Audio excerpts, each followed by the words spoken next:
नमस्कार। अमेरिका के द्वारा टैरिफ्स को 18% किए जाने के बाद से व्हाट्सएप और भारतीय मीडिया चैनल्स पर एक बात बहुत ज़ोरों शोरों से कही जा रही है कि जो भारत के प्रधानमंत्री हैं नरेंद्र मोदी, वे अमेरिका के सामने नहीं झुके। देखिए, आज के समय में जो ये मिस इन्फॉर्मेशन है, जो ये गलत सूचना दी जा रही है, ये बहुत चरम स्तर पर पहुंच गई है। इसलिए हर जागरूक नागरिक का ये कर्तव्य है कि वह इस तरीके की मिस इन्फॉर्मेशन को अगर काउंटर कर सकता है करे, क्योंकि हर कोई टेक्स्ट नहीं पढ़ रहा है।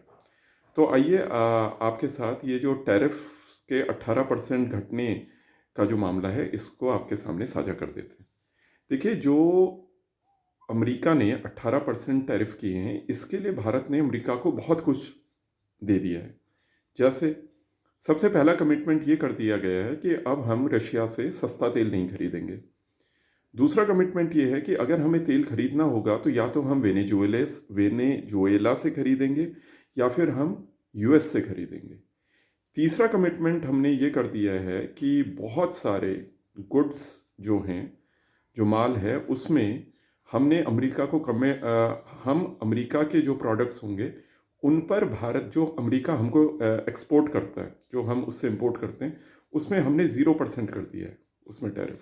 उसमें एग्रीकल्चर के भी बहुत सारे प्रोडक्ट हैं, गुड्स हैं। इसके अलावा हमने एक और कमिटमेंट कर दिया है कि अगले 5 साल में हम अमेरिका को $500 बिलियन बहुत बड़ी रकम है, इसके बराबर का ट्रेड देंगे।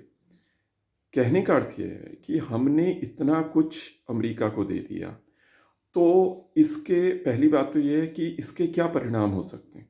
सबसे पहला जो दुष्परिणाम है वह तो यही है कि जो आपको सस्ता तेल मिल सकता था और जो उसका बेनिफिट लोगों को हो सकता था, चलिए लोगों को तो कभी मिला ही नहीं 11 साल में बेनिफिट, सरकार को हो सकता था, वो भी आपने छोड़ दिया। दूसरी चीज़ ये है कि अगर आपने अमेरिका जो हमको एक्सपोर्ट कर रहा है सामान, उसमें 0% कर दिया, तो आपने अपनी डोमेस्टिक इंडस्ट्रीज़ को आपने यहाँ पर सेक्रीफाइस कर दिया, क्योंकि अब उनको बहुत कंपटीशन झेलना पड़ेगा। और जहाँ अमेरिका अपनी इंडस्ट्रीज़ के लिए मार्केट्स ढूंढ रहा है, बचा रहा है, वहाँ पर हम अपने डोमेस्टिक इंडस्ट्रीज़ को, मार्केट को एक्सपोज कर रहे हैं। तीसरी चीज़ ये है कि इसका जो ये बैलेंस ऑफ ट्रेड का जो ये इंक्लिनेशन अब अमेरिका के फेवर में हो जाएगा, उससे आपकी न केवल इकोनॉमी को नुकसान होगा, बल्कि आप फॉरेन एक्सचेंज कैसे कमाएंगे आने वाले सालों में, ये भी आपके लिए एक बड़ी समस्या बनेगी। तो इस संक्षिप्त चर्चा थी। धन्यवाद।